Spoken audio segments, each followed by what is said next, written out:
Hello students, मेरा नाम सुमैया है और मैं government girls higher secondary school Doda में टीचर हूँ। आज हम पढ़ने वाले हैं आपकी हिस्ट्री की book India and the contemporary world part 1 का पहला सेक्शन इवेंट्स एंड प्रोसेसेस का पहला unit the French revolution. French revolution को पढ़ने से पहले हम जानेंगे कि फ्रेंच रेवोल्यूशन जो है वो पढ़ना क्यों ज़रूरी है। फ्रेंच रेवोल्यूशन जो है वो मार्क करता है मॉडर्न एरा को, और फ्रेंच रेवोल्यूशन को पढ़ने की इम्पोर्टेंस इसलिए है क्योंकि सोशल साइंसेस में हम स्टडी करते हैं, हिस्ट्री में हम स्टडी करते हैं सोशियो इकोनॉमिक पॉलिटिकल फोर्सेस को। सोशियो इकोनॉमिक पॉलिटिकल फोर्सेस, वो फोर्सेस जिन्होंने हमारी हिस्ट्री के कोर्स को शेप किया है, रीडिफाइन किया है और हमारे प्रेजेंट सिनारियो के कोई शेप में बहुत ही इंपॉर्टेंट रोल प्ले करते हैं। इसीलिए हम सोशियो इकोनॉमिक पॉलिटिकल फोर्सेस को पढ़ते हैं। अब फ्रेंच रेवोल्यूशन जो है वो इसलिए इम्पॉर्टेंट है क्योंकि फ्रेंच रेवोल्यूशन जब इवेंट हुआ वो एक इवेंट ही नहीं बल्कि एक चेन ऑफ बिगनिंग्स था, जिससे हमारी सोसाइटी को बहुत सारे ऐसे आइडियाज दिए जो हमारी सोसाइटी की कोर फिलॉसफी का पार्ट हैं, जैसे liberty, equality, justice, human rights. ये सारे कंसेप्ट हमारी सोसाइटी को फ्रेंच रेवोल्यूशन ने दिए। इवन नेशन स्टेट्स का जो ओरिजिन है वो भी यहीं से धीरे धीरे हमें देखने को मिलता है। अब इस चैप्टर को पढ़ने के लिए हम सबसे पहले जो है इसका मेन इवेंट, यानी चैप्टर की जो ओपनिंग है इसके मेन इवेंट से होती है, और इसके बाद जो है हम थोड़ा फ्लैशबैक में जाएंगे कि ये सारी चीजें क्यों हुई। अब जैसे हमें स्टार्ट किया गया है ये चैप्टर, यहाँ पे हमें स्टार्टिंग में ही जो है मेन इवेंट दिखाया गया है, बाद में हम इसके कॉजेज को जानेंगे। अब यहाँ पे ये बता रहे हैं कि 14 जुलाई की मॉर्निंग को जो शहर था, जो सिटी थी पेरिस की, जो कि फ्रांस का एक शहर है, वो स्टेट ऑफ अलार्म में था। यानी वहाँ पे लोग बहुत ही पैनिक थे, बहुत ही परेशान थे। क्यों? क्योंकि र्यूमर्स फैले थे कि राजा ने क्या किया है, अपनी फौजों को शहरों की तरफ रवाना किया है और उन्हें ऑर्डर दिया है कि लोगों के ऊपर फायर करें। अब इस र्यूमर के चलते, इस अफवाह के चलते लगभग 7,000 मर्द औरतें जो हैं टाउन हॉल के पास जो हैं जमा होते हैं और पीपल्स मिलिशिया को फॉर्म करते हैं। पीपल्स मिलिशिया जो है होता है जब सिविल लोग जो हैं किसी मिलिट्री पर्पस से जमा होते हैं या मिलिट्री सर्विसेज रेंडर करते हैं। अब ये लोग जो हैं बहुत सारी गवर्नमेंट बिल्डिंग्स में हथियारों की तलाश में जाने लगते हैं और आखिरकार जो है बहुत सारे लोग जो हैं वो ईस्टर्न पार्ट की तरफ जाते हैं शहर के, और वहां पे जो एक फोर्ट्रेस प्रिजन होता है बैस्टाइल, यानी ये किला जो है यहाँ पे कैदी रखे जाते थे, और यहाँ पे लोग जो है हथियारों की तलाश में इस किले में चले जाते हैं। अब जो वहां पे जो कमांडर होता है उसके बीच में और लोगों के बीच में लड़ाई होती है, जिसमें कमांडर मारा जाता है और कैदियों को आजाद कर दिया जाता है। तब भी जो है जो बैस्टाइल का किला होता है उसमें तोड़फोड़ की जाती है। क्यों? क्योंकि इसको डेस्पोटिक पावर, जो किंग की जो है उसका सिंबल एंड साइन माना जाता था। अब जो किला है उसको तोड़ दिया जाता है, उसके जो स्टोन्स, उसकी जो चीजें हैं वो बाजारों में बेची जाती है, और वो लोग जो इसको एज अ सोवेनियर रखना चाहते हैं वो इसे खरीद के अपने घरों में ले आते हैं। सोवेनियर होता है याददाश्त के लिए, यादगार जैसे हम रखते हैं किसी चीज की, उसे सोवेनियर कहा जाता है। उसके बाद हम देखेंगे अब कि आखिर ये जो मेन इवेंट हमें दिखाया गया, जिसमें हमने देखा कि लोगों ने स्टॉर्मिंग ऑफ बैस्टाइल फोर्ट की, यानी बैस्टाइल के किले को तोड़ दिया, तो वो इवेंट जो है क्यों हुआ। अब हम इसके कॉजेज को जानेंगे। इसके लिए हम सबसे पहले देखेंगे फ्रांस की सोसाइटी कैसी थी during late 18th century. France की society during late 18th century. जब हम 18th सेंचुरी की बात करते हैं तो 18th सेंचुरी में साल आते हैं हमारे 1700, इसीलिए हम 1774 की बात कर रहे हैं, यानी लेट 18th सेंचुरी। 1774 में क्या होता है, बर्बन फैमिली में लुइस 16 जो है वो गद्दी पे बैठता है और जिस टाइम पे वो राजा बनता है वो उसकी उम्र सिर्फ 20 साल होती है और उसकी शादी हुई होती है ऑस्ट्रियन प्रिंसेस मारिया एंटोनेट के साथ। और जैसे ही लुइस 16 राजा बनता है तो वो पाता है कि उसके खजाने खाली हैं, उसकी ट्रेजरीज जो हैं वो एम्प्टी हैं। अब वो परेशान होते हैं और हमें भी ये समझने की जरूरत है यहाँ पे कि आखिर जो शाही खजाने हैं वो क्यों खाली हैं। तो उसके भी कुछ कारण होते हैं। सबसे पहले फ्रांस काफी सालों से जो है लगातार जंगों में बिजी रहा था, जिसकी वजह से उसके फाइनेंशियल रिसोर्सेज के ऊपर बहुत ज्यादा बर्डन था। उसके अलावा उनका जो अपना लैविश लाइफस्टाइल था, बहुत ही खर्चीला लाइफस्टाइल था। इवन जो रानी थी मारिया एंटोनेट, वो भी बहुत ही खर्चीले किस्म की औरत थी और इनके शाही खर्चे बहुत ज्यादा थे, इसीलिए इनके लिए खर्चा मेंटेन करना अब बहुत मुश्किल हो रहा था। अब क्या होता है, अब खजाने खाली हैं और खजाने खाली होने की वजह जो है, एक तो पहली ये है कि फ्रांस जो है जंगों में बहुत ज्यादा इन्वॉल्व था और अभी रिसेंटली जब लुइस 16 राजा बनता है वो 13 अमेरिकन कॉलोनीज को आजादी हासिल करने में मदद करता है ब्रिटेन से। ब्रिटेन जो है कॉमन एनिमी होता है फ्रांस का भी और अमेरिकन कॉलोनीज का भी। तो और इवन जब अमेरिकन कॉलोनीज इंडिपेंडेंस हासिल कर लेती हैं तो ये फ्रांस जो है उन्हें स्टैचू ऑफ लिबर्टी गिफ्ट भी करता है। अब वॉर की वजह से, वॉर में जो रिसोर्सेज खर्च हो रहे थे उसकी वजह से फ्रांस के ऊपर जो है मोर देन $1 बिलियन लीवर्स का कर्ज आ जाता है। अब लीवर्स क्या है, लीवर्स जो है वहां पर उस समय के फ्रांस की करेंसी थी। अब इतना कर्जा इसके ऊपर आ जाता है, उसके कर्जे की वजह से क्या हो जाता है, कर्जे के ऊपर जो इंटरेस्ट वो पे कर रहे होते हैं उस इंटरेस्ट को बढ़ते बढ़ते जो है वो डेप्ट जो है वो 2 बिलियन लीवर्स तक पहुंच जाता है। अब जो लैंडर्स होते हैं जिन्होंने पैसा दिया होता है वो 10% के हिसाब से इंटरेस्ट चार्ज करना शुरू हो जाते हैं। तो अब जो फ्रांस की गवर्नमेंट होती है वो मजबूर हो जाती है कि अपने बजट का ज्यादातर हिस्सा जो है वो सिर्फ लोन के इंटरेस्ट पेमेंट पे ही लग जाता है। अब इसके अलावा अपने रेगुलर एक्सपेंसेस को चलाने के लिए, जैसे आर्मी की मेंटेनेंस, कोर्ट की, अपने गवर्नमेंट ऑफिसेज, यूनिवर्सिटी, ये सब कुछ चलाने के लिए, अपने रोजमर्रा के काम चलाने के लिए स्टेट को जो है टैक्सेस बढ़ाने की जरूरत फील होती है।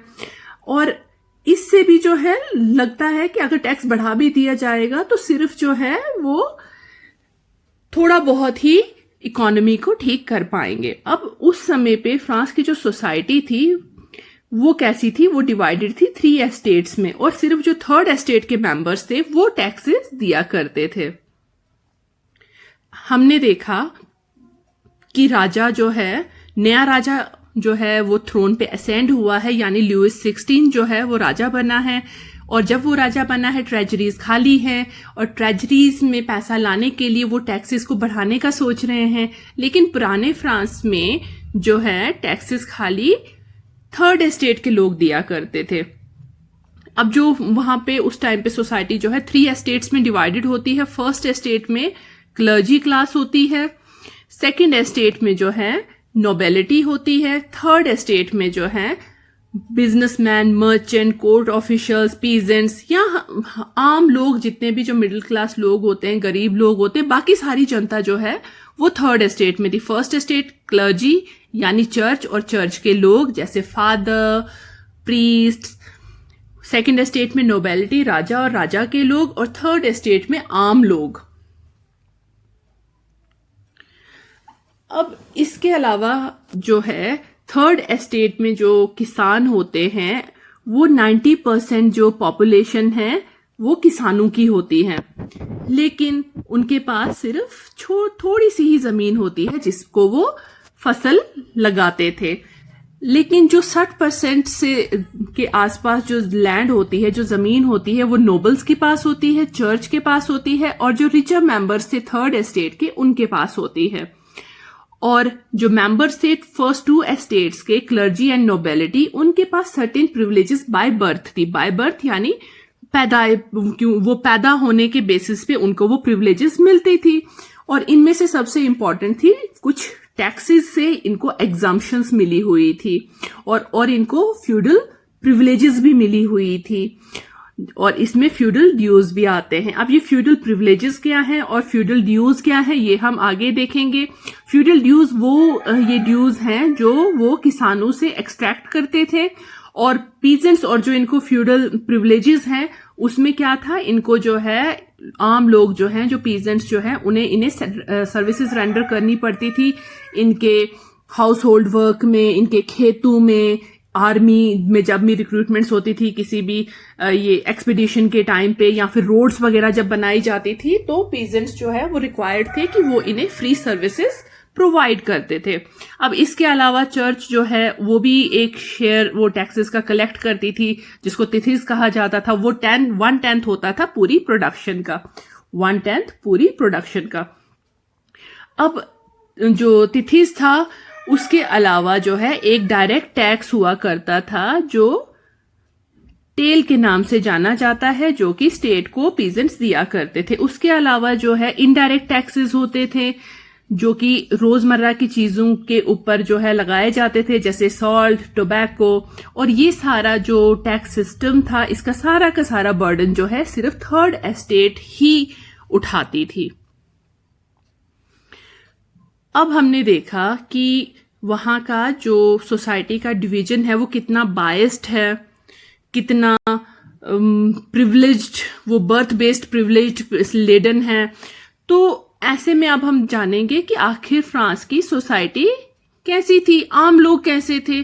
तो जो पॉपुलेशन थी फ्रांस की वो 23 मिलियन होती है 1715 में और 28 मिलियन हो चुकी होती है 1789 में। और ये जो पॉपुलेशन जो कि 1715 टू 1789 तक जो इतनी बड़ी होती है इससे क्या है, इससे बर्डन आ जाता है फूड ग्रेन्स के ऊपर, क्योंकि इतनी बड़ी पॉपुलेशन के लिए जो फूड सप्लाई, जो प्रोडक्शन चेन होनी चाहिए थी वो पेस नहीं रख पाती डिमांड के साथ। तो जो प्राइजेस होते हैं ब्रेड के वो बढ़ जाते हैं। ब्रेड जो है वो स्टेपल डाइट है, मेजॉरिटी वो लोग जो है फ्रांस के उनकी स्टेपल डाइट है। अब जो ज्यादातर वर्कर्स होते हैं जो कि एज लेबरर्स एम्प्लॉयड होते हैं वर्कशॉप्स में, उनके ऑनर्स ने उनकी वेजेस को फिक्स किया होता है और वेजेस जो हैं वो बढ़ती हुई कीमतों के साथ नहीं बढ़ाई जा रही थी। तो जो गैप होता है गरीब और अमीर के बीच में वो बढ़ता जाता है और चीजें और खराब हो जाती है जब सूखा पड़ता है, और सूखा भी पड़ता है या तो कभी कभी जो है ओले भी पड़ते हैं, जिससे क्या हो जाता है जो फसल होती है वो खराब हो जाती है, जिसकी वजह से सोसाइटी में सबसिस्टेंस क्राइसिस देखने को मिलता है जो कि फ्रांस में बहुत आम होता है, खासकर ओल्ड रिजाइम के दौर में। ओल्ड रिजाइम कहा जाता है 1779 से पहले के फ्रांस को, उसे ओल्ड रिजाइम कहा जाता है। और यहाँ पे हम देखेंगे सबसिस्टेंस क्राइसिस क्या है। तो सबसिस्टेंस क्राइसिस जो होता है उसमें जो बेसिक नेसेसिटीज होती हैं डे टू डे लाइफ की, जैसे खाना, कपड़ा, मकान, वो भी पूरी नहीं हो पाती हैं और जो गरीब है वो और गरीब हो जाता है। अब सिचुएशंस जो हैं वो जो है वर्स से वर्स होती जा रही हैं और इसी बीच जो है हमें फ्रांस में एक नई क्लास का एमर्जेंस देखने को मिलता है, वो है जिसे कहा जाता है मिडिल क्लास। एक नई मिडिल क्लास जो है वो एमर्ज होती है फ्रांस में जो बर्थ बेस्ड प्रिविलेजेस के खिलाफ होती है। और ऐसा क्यों होता है हम इसको जानेंगे।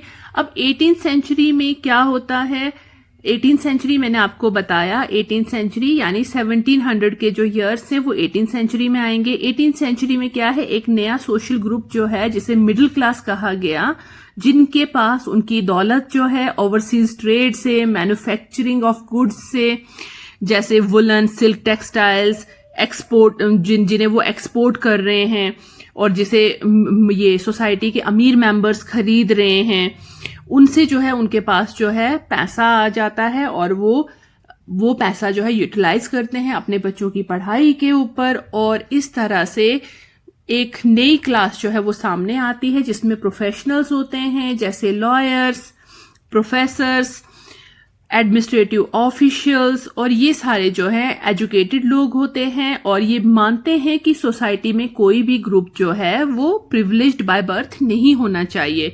यानी बर्थ के बेसिस पे किसी की भी सोशल पोजीशन जो है वो डिसाइड नहीं होनी चाहिए, बल्कि उसकी सोशल पोजीशन जो है वो डिसाइड होनी चाहिए उसकी मेरिट के ऊपर। और ये जो आइडियाज थे, ये सोसाइटी जो है वो बेस्ड होनी चाहिए, freedom and equal laws and opportunities होनी चाहिए वहां पे सबके लिए। इन आइडियाज को दिया गया था फिलोसोफर्स के द्वारा, जैसे John Locke, Jean Jacques Rousseau and Montesquieu. अब जो ये जॉन लॉके हैं वो अपने टू ट्रिटाइजेस ऑफ गवर्नमेंट में लिखते हैं, और वो क्या करते हैं कि वो इनकार कर देते हैं doctrine of divine rights of king को मानने से, doctrine of the divine and absolute rights of monarch.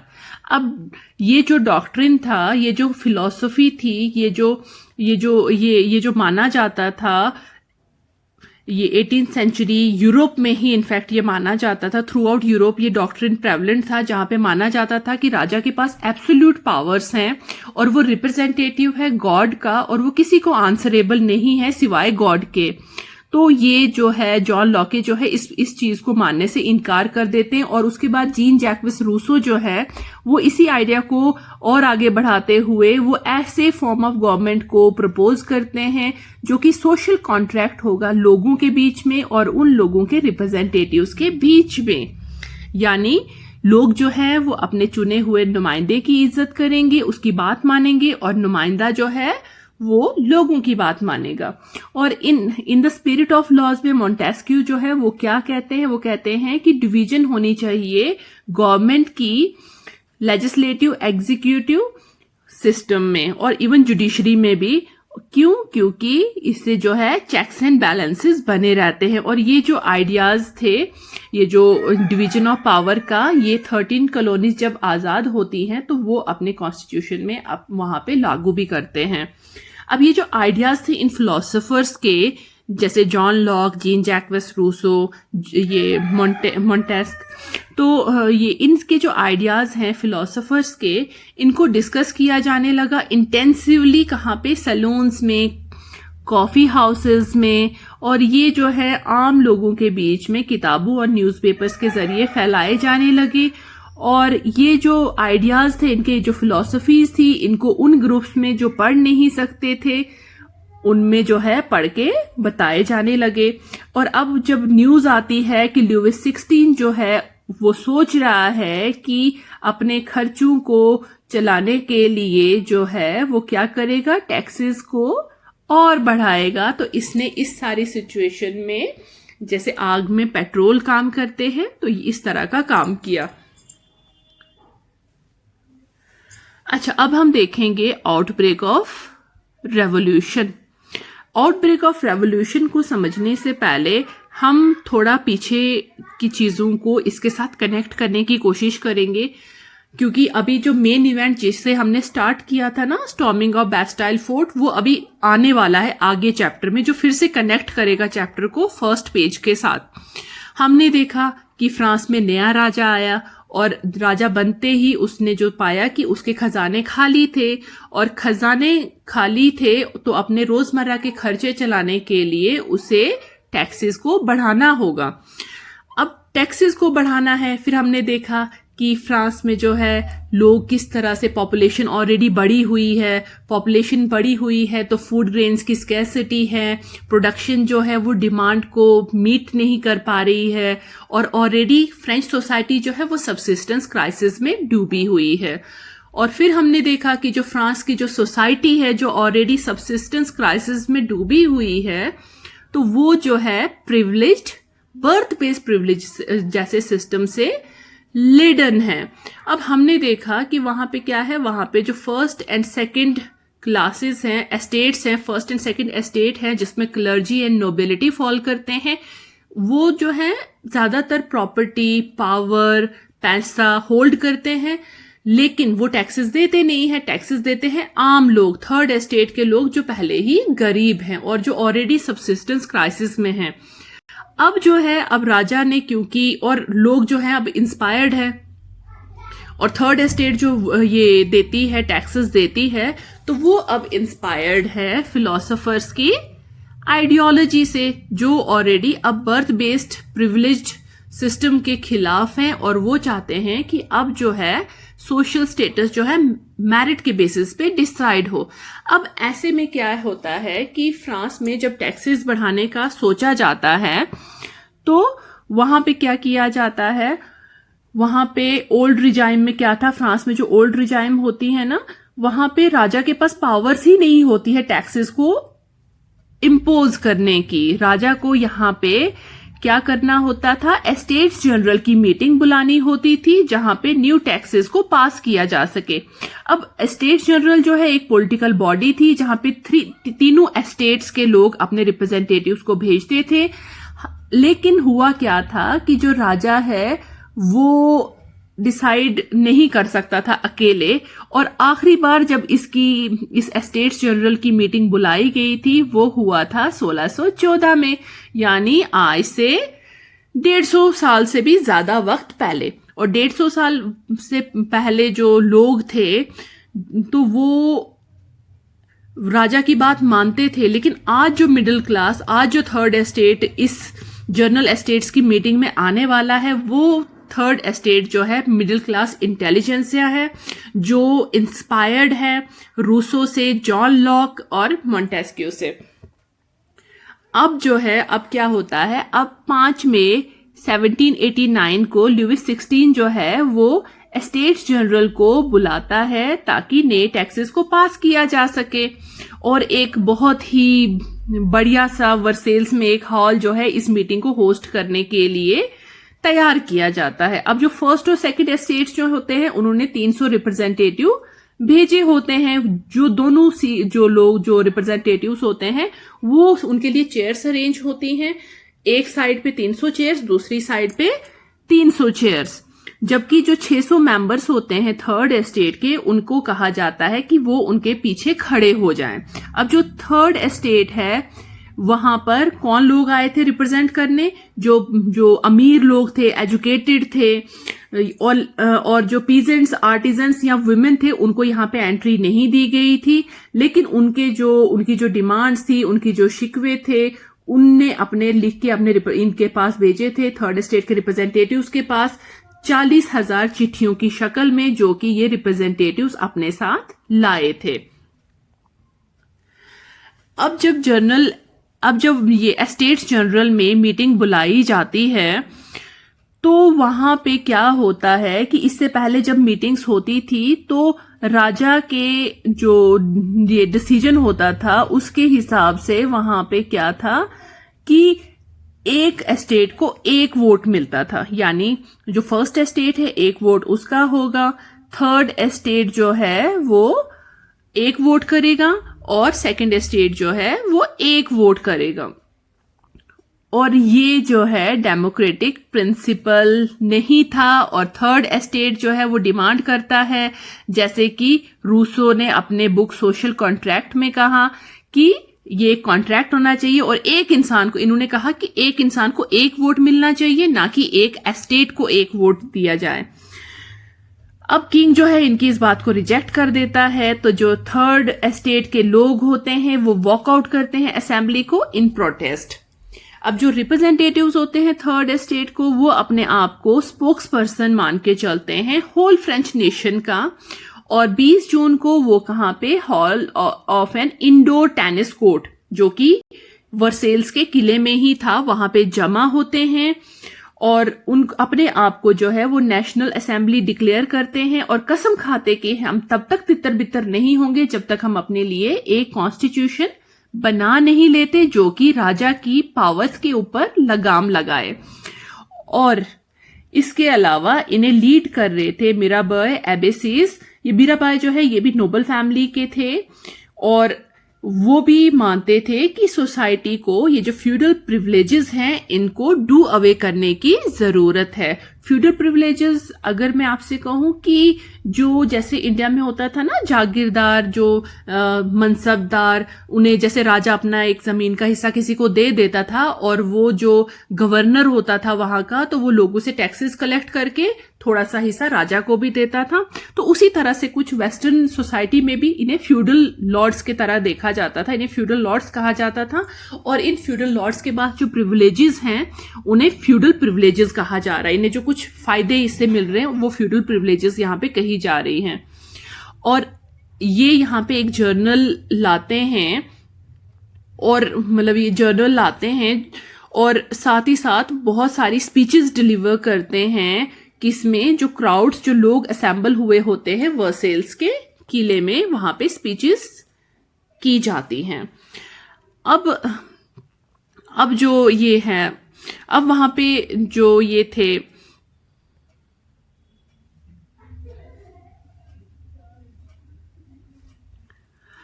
हाँ, नेशनल असेंबली जब बिजी होती है वर्सेल्स में अपने लिए एक कॉन्स्टिट्यूशन ड्राफ्ट करने में, तो जो बाकी का फ्रांस होता है ना, वो भी एक टर्मोइल में होता है, यानी वो भी एक तूफान में, एक उलझन में फंसा हुआ होता है। क्यों? क्योंकि एक सीवियर विंटर जो है आई होती है। विंटर में हम जानते हैं जितनी ज्यादा ठंड होगी उतनी जो है फसल नहीं बनती है, ग्रीनरी नहीं होती, तो बहुत ज्यादा हार्श विंटर के चलते जो है फसल खराब हो जाती है और फसल या फिर फसल अच्छी नहीं होती। तो जो प्राइस होती है ब्रेड की वो बढ़ जाती है, और जो बेकर्स होते हैं इस सिचुएशन को एक्सप्लॉइट करते हैं और सप्लाईज को होर्ड कर लेते हैं, यानी जमाबंदी, ये मतलब होर्डिंग करना शुरू कर लेते हैं, वो राशन को जमा करना शुरू कर देते हैं। अब बहुत सारे जो लाइनें होती हैं बेकरी की दुकानों के बाहर, जो क्यूज होती हैं, वहां पर काफी सारे घंटे बिताने के बाद जो औरतें होती हैं, जो गुस्साई औरतें होती हैं, उस भीड़ में वो उन दुकानों के ऊपर जो है वो अटैक करती हैं। और उसी टाइम पे किंग जो है वो अपने सिपाहियों को हुक्म देता है कि शहर की तरफ बढ़ो। और 14 जुलाई को ये जो भड़की हुई भीड़ होती है ये उस बेस्टाइल के किले को तोड़फोड़ करती है। तो और इसी तरह से कंट्री साइड में मतलब ये शहर, गांव, दूर दराज इलाकों में क्या हो रहा था, ये वहां पे भी अफवाह फैली थी कि गांव से गांव अफवाह फैली थी कि जो लॉर्ड्स हैं मैनर के, मैनर यानी जो बहुत बड़ी जमीन समझ लो जिसपे पीजेंट्स काम करते थे, तो वहां पे क्या था, वहां पे अफवाह फैली थी कि जो लॉर्ड्स हैं इनके, इन जमीनों के जो मालिक हैं, उन्होंने क्या है, उन्होंने गुंडे हायर किए हैं जो आ रहे हैं हमारी तैयार फसल को खराब करने के लिए। अब क्योंकि ये लोग डर जाते हैं और लोग जो हैं क्या अपने हाथों में जो भी औजार उनको मिलते हैं, होज, पिचफॉक्स, तो उनसे वो क्या करते हैं, अटैक कर देते हैं किनके ऊपर, चिटॉक्स के ऊपर। और ये लोग कौन थे, ये वो लोग हैं जो नोबल मैन या फिर जो राजा के रिप्रेजेंटेटिव हैं वहां पे।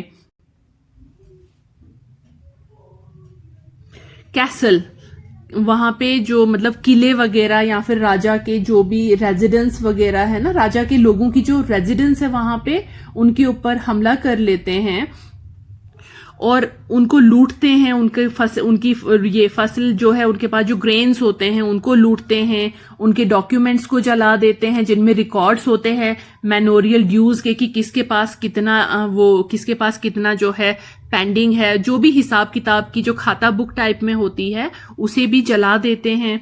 और बहुत सारे जो ये नोबल्स होते हैं वो अपने घरों से भाग के कहाँ चले जाते हैं, आसपास के कंट्रीज में।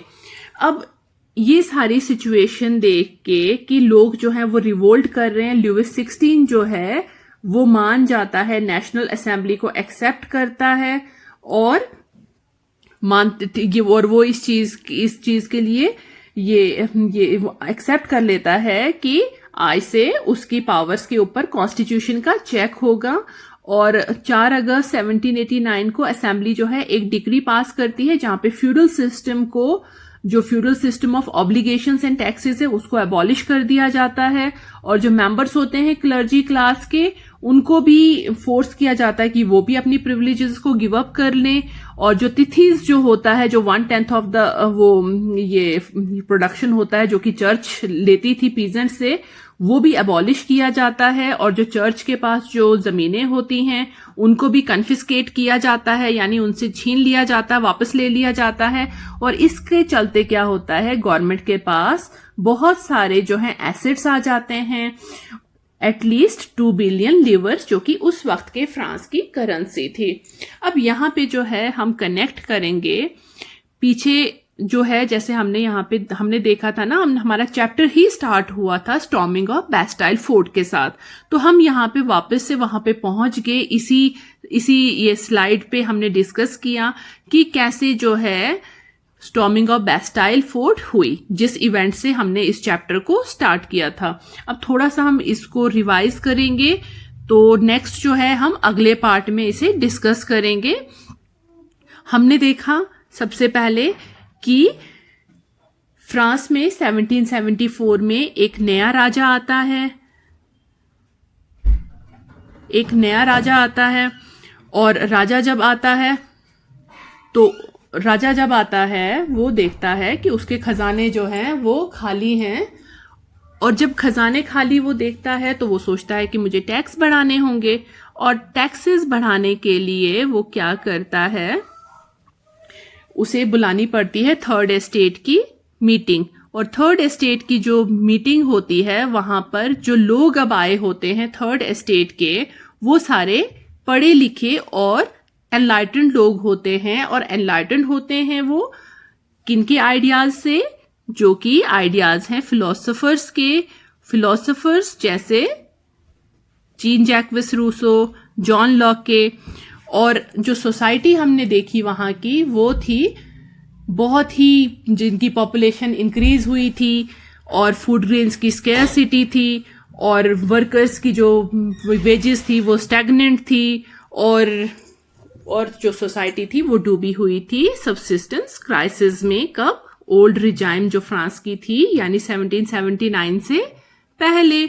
अब सोसाइटी ऐसे कंडीशन में है, और फिर राजा जो है वो टैक्सेस बढ़ाना चाहता है, और टैक्सेस देता कौन है? सिर्फ थर्ड एस्टेट के लोग। अब थर्ड एस्टेट के लोग जो हैं वो एक जनरल एस्टेट्स की मीटिंग बुलाई जाती है। उस जनरल एस्टेट्स की मीटिंग में जो है डिसाइड होता है कि क्या किया जाएगा, लेकिन क्योंकि वोटिंग राइट जो है एक एस्टेट को सिर्फ एक मिला हुआ था, इसीलिए थर्ड एस्टेट के लोग जो हैं वो वॉकआउट कर लेते हैं, और टेनिस कोर्ट में जमा हो जाते हैं, और कसम खाते हैं कि जब तक वो अपने लिए कॉन्स्टिट्यूशन नहीं बनाते तब तक वो जो है वहां से डिस्पर्स नहीं होंगे। और मीनवाइल जो लेडीज होती हैं घरों में, वो घंटों लाइनों में खड़ी होके उन्हें ब्रेड नहीं मिलता है, और जब उन्हें ब्रेड नहीं मिलता है और घरों में उनके बच्चों को खाने के लिए कुछ नहीं है, तो वो परेशान होके दुकानों के ऊपर अटैक करती हैं। और जब दुकानों में भी और जब ऐसी सिचुएशन आती है कि शहर में केओस फैल जाता है, लोग जो है दुकानों पे लूटपाट कर रहे हैं, तो राजा जो है अपनी फौज को सिचुएशन संभालने के लिए सिटी की तरफ रवाना कर देता है। और इसी के बीच जो है अफवाह फैलती है कि राजा ने फौजें भेजी हैं शहरों की तरफ लोगों के ऊपर फायर ओपन करने के लिए। और इसी अफरा तफरी में जो है, ये जो स्टार्टिंग में हमने पढ़ा था, लोग जमा होते हैं, पीपल्स मलेशिया फॉर्म करते हैं और स्टॉर्मिंग ऑफ बैस्टाइल फोर्ट करते हैं। और यहां से जब हिस्टोरियंस इस इवेंट को देखते हैं ना, तो वो रियलाइज करते हैं कि ये जो इवेंट था, जो स्टॉर्मिंग ऑफ बैस्टाइल फोर्ट होता है 14 जुलाई 1789 में, यहां से चेन ऑफ इवेंट्स जो है स्टार्ट होते हैं, जो आगे जाके राजा को फांसी पे चढ़ाएंगे। और फ्रेंच रेवोल्यूशन जो है अल्टीमेटली मॉडर्न सिस्टम की तरफ जो है एक रास्ता बनेगा। तो आगे हम इससे आगे जो है अगली वीडियो में डिस्कस करेंगे। Thank you.